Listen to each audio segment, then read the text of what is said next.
come on and talk to me. I will try my utmost to be honest with you. Try to be honest with you. On nous demande régulièrement de rappeler les règles de circulation dans les ronds-points. Et aujourd'hui, nous répondons à vos attentes en se focalisant principalement sur les ronds-points à plusieurs bandes de circulation sur lesquelles semblent se concentrer les problèmes.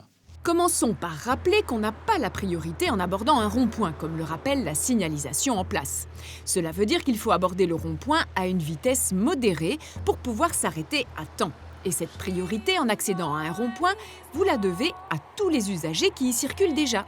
Concrètement, un véhicule qui entre dans un rond-point doit aussi céder la priorité à un véhicule qui serait par exemple en train de se rabattre pour changer de bande. Bien que ce véhicule-ci effectue une manœuvre, c'est quand même lui qui est bénéficiaire de la priorité par rapport à un véhicule qui va entrer sur le rond-point. Mais par contre, entre véhicules qui circulent sur plusieurs bandes dans un rond-point, la priorité se règle autrement. C'est le conducteur qui change de bande qui doit céder le passage au conducteur qui ne change pas de bande. En effet, un conducteur qui veut changer de bande effectue une manœuvre et n'a donc pas la priorité, même s'il a mis ses clignotants. C'est valable dans un rond-point à plusieurs bandes de circulation, mais c'est aussi valable sur n'importe quelle route à 2 bandes de circulation et plus. Et ce cas de figure se produit surtout aux sorties, où pas mal de conducteurs roulant sur la bande de gauche coupent la route à d'autres usagers circulant sur leur droite pour quitter le rond-point.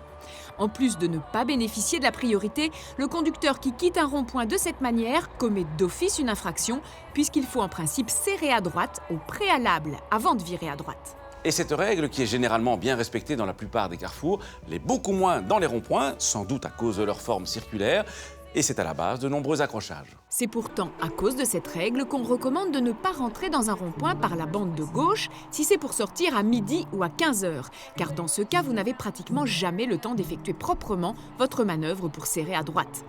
Et effectuer proprement sa manœuvre, ça veut dire actionner bien à temps ses clignotants pour se rabattre tout d'abord sur la bande de droite sans gêner personne et clignoter à nouveau à temps pour sortir du rond-point. Et insistons encore une fois sur l'usage des clignotants pour sortir de rond-point, car c'est ce qui permet aux autres conducteurs de s'engager plus facilement. Insistons aussi sur le fait que clignoter ne vous octroie aucune priorité supplémentaire. C'est une indication utile pour les autres usagers, mais qui ne vous donne pas le droit de leur couper la route.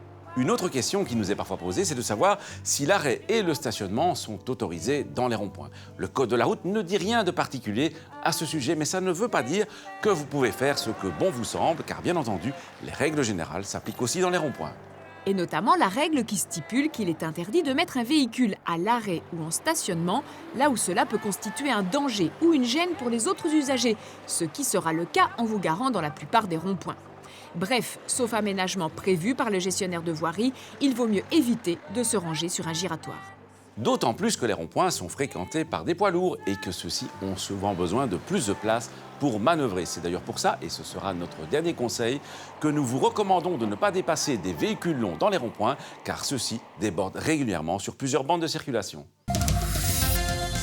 Comment doivent s'habiller les motards et leurs passagers ? Été comme hiver, la loi leur impose de porter un casque, mais aussi des gants, une veste à manches longues et un pantalon ou une combinaison, ainsi que des bottes ou des bottillons qui protègent les chevilles.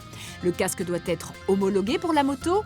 Les autres équipements ne doivent pas être homologués, mais nous ne pouvons que vous recommander de vous procurer des vêtements spécialement conçus pour la pratique de la moto. À la semaine prochaine et d'ici là, bonne route!